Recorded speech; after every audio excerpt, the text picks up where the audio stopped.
What's good, YouTube, and welcome to the house. With sites like Tier Zero, Yu-Gi-Oh! Black Market, and Yu-Gi-Oh! Daily, it has been easier and cheaper than ever to get full cases of Yu-Gi-Oh! Product delivered to your front door, split with friends, or go in on, and this year, 2020, has been a banger for product. Rise of the Duelist, the last-minute save of Battles of Legend thanks to 10,000 Dragon. So many awesome sets that people ate well on, but we've also seen, and I'll always give my honest opinion, like with Genesis Impact, that there's fallout and things don't always recreate themselves. This year we got Toon Chaos, and I said ahead of time, this is a banger. It reminds me of the Ancient Millennium Duelist pack, the Legendary Duelist, and I think it's going to be really good, and it turned out really good. Then Genesis Impact came along. I said this is no Toon Chaos 2.0. I don't think the collector rares carry. I don't think Konami has the freedom that they did with Toon Chaos for the TCG exclusive set that they will with this, and looks like they used a lot of the N archetype cards there. So I try to look ahead. I'm not always right. Here's my honest opinions on Blazing Vortex. A lot of people are thinking that nostalgia will save Blazing Vortex, and to that, I point on over and we look at Rise of the Duelist. What was actually the tail end of Rise of the Duelist? It was the nostalgia. While nostalgia sells, while the cover of this pack is a really cool armed dragon, it does not necessarily sell modern sets even when put in the highest rarity form. Well, I do think that high-end armed dragon stuff is a bit better than high-end Gaia stuff, even with a Starlight of, say, our big boy, oh, we're going in lightning level 10. I don't think that hard carries a set or even attributes enough to help the set. It's weaker Dragon Link right now, and the ban list moving forward may even hurt the deck more as we head towards it, which is why people are wondering, will Dragon Link get appropriate hits? Are they trying to sell this in Dragoonity in the future? You're still speculating on something that massively is in the hands of an R&D team when trying to also look at a product that we don't fully know what's in there. There's a lot of unknowns when we're trying to figure out Blazing Vortex, and among those are 19 world premiere cards, and Konami's teasing a couple of them, such as a new continuous trap card that forces duelists to take turns playing monsters. So maybe a card that is the next big floodgate, almost Mystic Mind-like, but that's a trap card. You gotta set it. You gotta go first. You gotta win dice rolls in order to get that one going. And we also see them tease the latest version of an iconic spell card that everybody knows. We only get one import, and when people heard this one, at first they were thinking, yeah, cross out designators, come in. It's finally time to import it. It's gonna save the set. Well, that could be our singular import, possibly,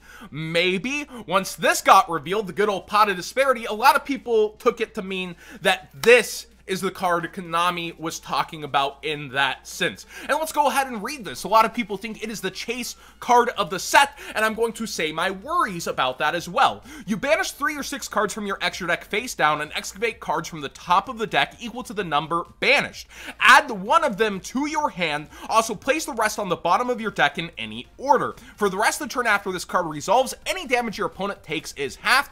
You cannot draw any cards by card effects the turn you activate this card. You can only activate 1 per turn.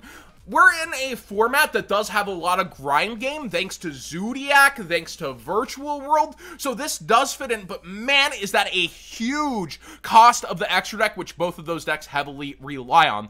Digging through 6, this is like the evolution of Pot of Duality. It's really good for trap.deck or grind game.deck, so I do think it will find its place and be one of the higher prices in the set, but a card that has that much controversy around it, let's face it, Desires, ooh, that's a -9. Oh my gosh, no, it's a +2 and it's amazing. There's been controversy and weird thoughts over pots heading into the future. This is not as clear for the cost that it is that good that you should be going in and playing it for the drawbacks. You cannot draw any cards by card effects the turn you activate this card. Like, you also have the damage. It's a huge, like, digging 6, getting 1 card that you really need, but the cost is crazy, and the price of this card probably will be crazy too.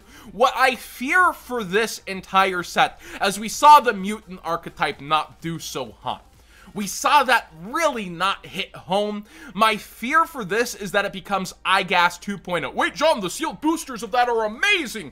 Well, I don't think that pot is necessarily going to be Lightning Storm 2.0, but I do think it will carry the set in terms of being the top card, unless something out of this world happens with those other world premieres, or something we don't see coming happens with Banless. I just don't see it hard carrying, but I do see it being towards the top of the set.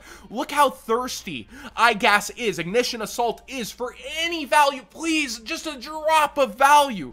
Sky Striker Ace Rose has risen to be the second most expensive non-Starlight card in this set.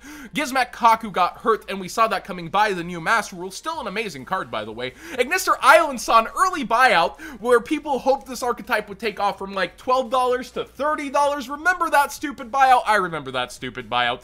And then Plunders never came fully together. Really what mutants are feeling to these incomplete archetypes that they build. Even when we see the high potential is there, Vendread, Plunder, oh, it hurts so bad to see something cool not come to fruition. That is why I think that 19 World Premiere cards scares me rather than excites me at this point. You are gambling that Konami is going to put something together that is Burning Abyss level, that is Cosmo level, that is going to blow into the meta with a certain amount of cards, and we already see that 2 cards are probably not tied to that archetype as is, so they'll probably go with 14, they have their formula, they do that kind of thing.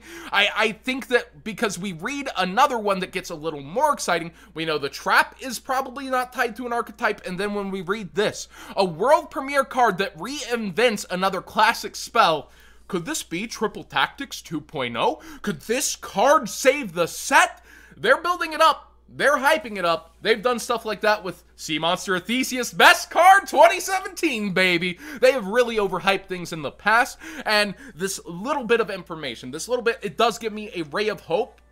And I know that ordering early is the cheapest. You just had Black Friday sales, and even, like, let's look at the price you can get a case. I mentioned Yu-Gi-Oh! Black Market earlier. Well, with code What'sGood5, supporting the channel and giving you 5% off, we'll just up it to $7.25. You take the 5% off, and then you divide it by 12 to see what you're paying per box. You're paying less than $60 a box all the way out here, but why you're getting that is there's still this window that stores can kind of order in, they can get more in, they can make worse margins and ship it to your front door and say glad to do business with you.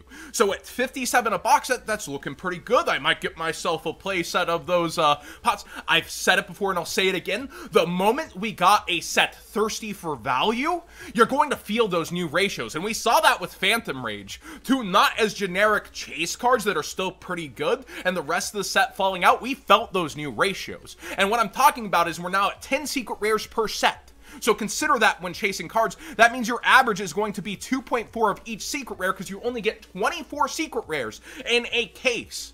And then you're chasing after 10 different ones and playsets of each. You're not going to hit a playset of each. You are gambling actually on the lesser end that you will get your wanted cards. Now, clumping is a thing too. There's not really short printing anymore, but you get this area where, oh, I could win. I could get 4 of them pots where you could see one of them. It could really hurt and stink. So I think that we have a pretty clear front runner that's not that solid. It feels like Konami is trying to power creep back a lot of stuff, because when I look forward to Ghosts of the Past also, it doesn't feel that impactful. Genesis Impact doesn't feel like high impact. It feels like low impact. It really looks like Konami's trying to pull back the reins on power creep for now, figure out where they're gonna head, and the product's reflecting that. But again, there are gambles and ray of hopes, and if you're a gambling man, go for it. My advice is personally wait and watch the singles and announcements of certain cards. If you think those announcements are good enough, then pay that little bit more. Like, what would you be paying extra per case? Like maybe $5 more a box if you wait a bit? Yeah, you take the not as good deal, but you also don't take that insane gamble of, yeah, I'm gonna rely on Konami to produce them, yeah, I hope it's not Vendread's Mutants or whatever. You know, you're not in that gamble zone if you're going for sealed over singles. I would personally just watch and wait. That's my take on it. If you want a Starlight hunt, which is a downward market right now, if you want to go after that sort of thing and gamble, that's your prerogative. My advice is sit, wait, and watch, instead of buying that now. That's from somebody that has an incentive to make money off you through promo codes, an incentive to tell you to go to these sites and help out the sponsors and that kind of stuff. I always put you guys first, and my personal thoughts right now are wait, watch for announcements, think about what's coming forward, and there may be a time to buy the sealed, but right now, I think that's a really big gamble that I wouldn't personally take. Thanks for watching. Please subscribe if you haven't already. Give this video a thumbs up if you enjoy these kind of in-depth conversations about where product is now. Of course, it can change. One reveal can change pretty much everything with the set. Having 2 or 3 chase cards, if they did cross out Designator, and then they did a crazy thing on Triple Tactics talent level with this highlighted phrase right here, world premiere card reinventing another classic spell. Like, and if that Floodgate turns out to be a banger, this could be a buy.